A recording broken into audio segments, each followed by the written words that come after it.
Sa lahat po ng mga naghahanap po ng one bedroom and unit within sa Ice Tower. O meron po tayong na-reopen dyan po mismo sa 8th floor.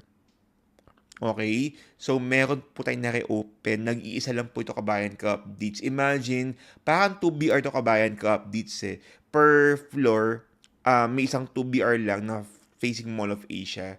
So, ito, 1BR within, nag-iisa lang per floor facing Mall of Asia. Okay, 6, 7, 8, 9, 10, 11, 12, 14, 15, 16.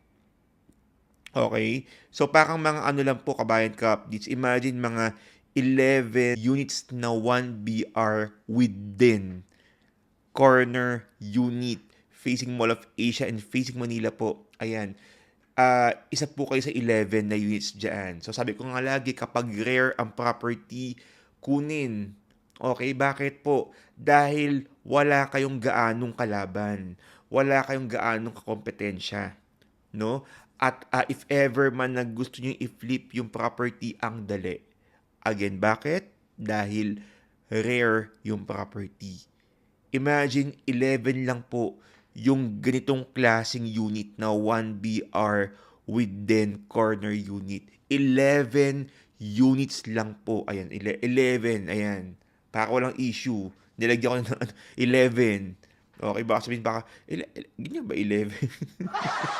Oo, so 11 lang po yung ating 1BR unit within dyan po mismo sa Ice Tower facing Mall of Asia and facing Manila, no? Nako, Kabayan Cup, dits bukod pa ho dyan, meron pa ho tayong available na 1BR with balcony facing Manila Bay sa Shore 2 Residences. Ayan.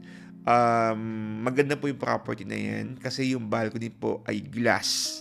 Hindi po yung basta-bastang balcony na parang glass po ito. Nasa 16th floor yung available po natin na 1BR with balcony.